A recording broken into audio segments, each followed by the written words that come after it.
உங்களுடைய வாழ்க்கையில நுழைய மாட்டோம். தனிப்பட்ட உங்களுடைய பிரச்சனைகளுக்கு நாங்கள் வரமாட்டோம். எங்களுடைய ஊழியம் முதலும் முடிவும் ஊழியங்களை ஏற்படுத்தி கொடுப்பது மாத்திரமே. ஆமென். உங்களுக்கு விருப்பம் இருந்துச்சுன்னா உங்களுடைய கரங்களை உயர்த்தினா பாஸ்டர் பிரதாப் மதுரை அவர்கள் உங்களுக்கு அந்த ஐடி கார்டு கொடுத்துருவாங்க. உங்களுக்கு மாத்திரம் கொடுத்துருவாங்க.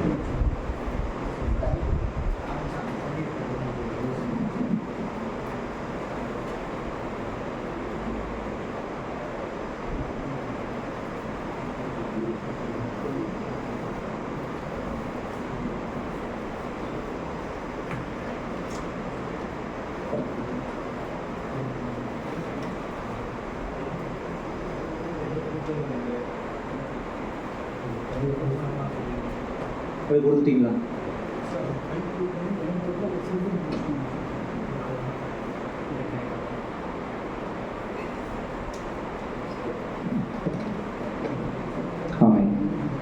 இப்போ இந்த ஐடி கார்டு வாங்கினவர்களுக்கு தேவன் ஆசீர்வதிப்பாராக.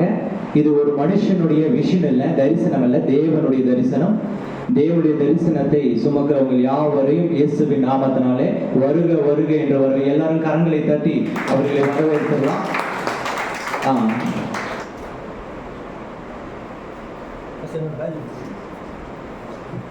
இப்போ இணைந்து கொண்டவர்கள் உங்களை தயவு செஞ்சு அறிமுகப்படுத்திருங்க. நீங்க இங்க வந்திருக்கிற மற்ற ஊழியர்களுக்கு நீங்க யாருன்னு தெரியாது. பாஸ்டர் சொன்ன மாதிரி இங்கெல்லாம் பாஸ்டர் தான் வந்திருக்காங்க, ஆனாலும் இவரை பத்தி தெரியாது அப்படின்னு இருக்கும் இல்லையா? அதனால தயவு செஞ்சு இணைந்து கொண்டவங்க உங்களுடைய பேரு, உங்களுடைய சபை எந்த இடத்துல இருந்து வந்திருக்கீங்க அது மாத்திரம் நீங்க சொல்லி நீங்க அமர்ந்துக்கலாம். தயவு செஞ்சு 1 by 1 நீங்க சொல்லி அமர்ந்துடலாம்.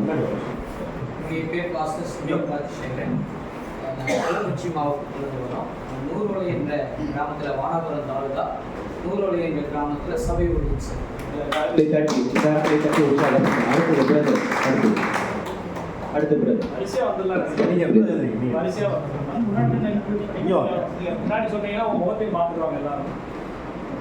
கர்த்தருடைய பரிசுத்தம் மையப்படுவதாக. என் பேர் மோசஸ் சாலமன். ஐயாவுக்கு எனக்கு நல்லா தெரியும், பாஸ்டர் ஸ்பீ ஜான் ஐயா. கார்படையில் எஸ்தர்மா நான் ஒரு சுவிசேஷகனாக அழைக்கப்பட்டேன். தேவ கிருபையால் ஓடிட்டு இருக்கிறேன்.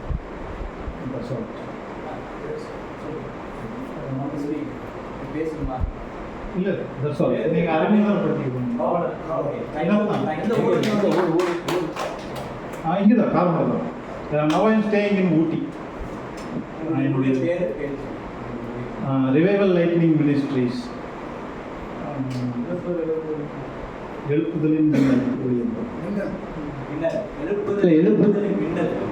சூப்பர். ஆமென். அடுத்து ஊழியர் வாங்க, உற்சாகமா வாங்க. ஆண்டுடைய பரிசுத்த நாமத்தின் ஸ்தோத்திரம். என்னோட பெயர் pastor John Philip. Voice of டம்பர் மினிஸ்ட்ரி சொல்லி யோவேல் 2ஆம் அதிகாரம் 1ஆம் வசனத்தை மையமாக ஆண்டு கொடுத்து என் பரிசுத்த பருவத்தில் எங்கிலும் எச்சரித்து சத்தமிடுகள் சொல்ல அந்த தலைப்பில் ஊழியத்தை ஆண்டவர் கொடுத்திருக்கிறாரு. ஏறத்தாழ 15 ஆண்டுகளாக சபை ஊழியர்களை நடத்தி கொண்டு வருகிறேன். 2020க்கு மேலே தான் ஆண்டவர்களுடைய வாழ்க்கையிலே ஊழியத்தில் ஒரு பெரிய மாற்றத்தை கொடுத்தார். ஊழியக்காரனா என்ன இருக்குன்னு சொல்லி ஆதியாகமம் 1:2 வாசிக்கிற பொழுது பூமியானது ஒழுங்கின்மை வெறுமையும் ஆழத்தின் மேல் இருள் இருந்தது, தேவ ஆவியானவர் ஜலத்தின் மேல் அசைவாடி கொண்டிருந்தார் என்று சொல்லி அந்த வசனத்தை கொடுத்து ஆண்டவருக்கு மனக்கண்களை திறந்தார். முதலாவது வெளிச்சத்தை உண்டாக்கினார் ஆவியானவர். மத்திய சுவிசேஷம் 4:15 மரணம் இருக்கிற ஜனங்கள் பெரிய வெளிச்சத்தை கண்டார்கள் சொல்லி ஒரு ஊழியக்காரனா மிக ஒழுங்கின்மை வெறுமை இருக்கிற இடத்துல ஒரு வெளிச்சத்தின் கிரிகளை உண்டாக்குறது தான் அது ஊழியம் சொன்னார். அவருடைய கிரிகள் எல்லாம் பார்வைக்கு நல்லது நல்லது என்று சொல்லி நம்ம பார்க்கிறோம். அப்போஸ்தலர் 10:38 இயேசுவானவர் நன்மை செய்கிறவராயும் பிசாசின் வல்லமையில் அகப்பட்ட யாவரும் விடுதலை அந்த ஊழியத்தை கொடுத்தாரு.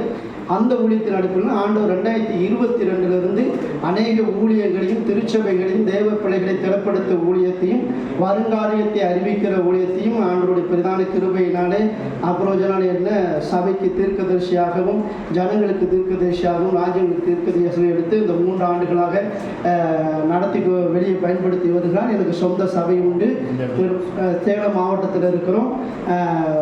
வீரபாண்டியார் உங்களுக்கு எல்லாம் தெரியும். டிமே பகுதியில்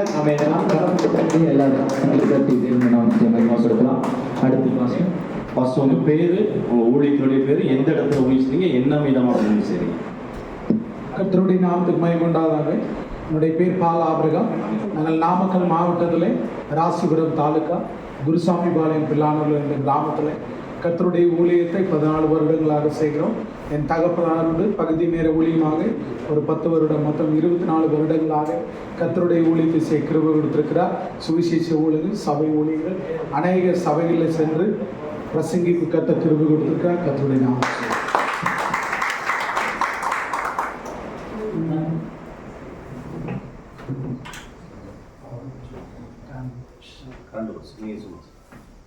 கர்த்தருடைய நாமத்துக்கு சூதனம் உண்டாகுங்க. நான் இங்கே வந்த நோக்கம் என்னன்னா, முதல்ல நான் 21 நாள் உபவாசம் இருந்தேன். ஏன் அப்படின்னா, நான் சிறு வயது முதல் சுவிசேஷத்தை அறிவிக்க வேண்டும் என்று என்னுடைய ஒரு ஆசை.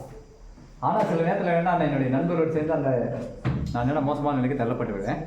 ஆனாலும் சில நேரத்தில் என்ன நீதிமான் 7 இருந்தால் மறுபடியும் பார்ப்பேன். ஆனாலும் சில நேரத்தில் என்ன தவறு என்ன தேவ சமூகத்தில் என்ன நான் அறிக்கை விடுவேன். அப்போ முழுமையாக அப்படின்னா என்னுடைய ஆவி, ஆத்மா, சரீரத்தை எல்லாமே ஒப்பு கொடுத்து இந்த 21 நாள் பாஸ்டிங்கில் என்னன்னா முழுமையாக ஒப்பு கொடுத்து அந்த நாள் அப்படின்னா நான் ஏன்னா பகுதி நேர ஊழியத்தை செய்வேன். நான் ஐயாவுடைய இதையை நான் அந்த ஃபேஸ்புக்கில் கேட்டேன். அவங்க சொன்னாங்க பகுதி நேர ஊழியம் செய்வது அது என்னன்னா நான் என்னுடைய அது ஆத்மாவுக்கு நஷ்டம். ஆனால் ஏன்னா நான் சின்ன வயதில் நான் என்ன நினைச்சனோ அந்த ஆசையை கர்த்தர் என்னன்னா எவர்களை ரோமர் 8:30 எவர்களை முன்குறித்தாரோ அவர்களை அழைத்திருக்கிறார். அழைத்தது மட்டும் இல்லாமல் அவர்களை நீதிமான மாட்டுகிறார். நீதிமானாய் மாற்றுவது மட்டும் இல்லாமல் அவர்களை என்ன மையப்படுத்திருக்கிறார். ஏன்னா அந்த ஒரு வார்த்தையின் பிறகு என்னன்னா என்னுடைய ஆசை, சிறு வயதினுடைய ஆசையை கர்த்தர்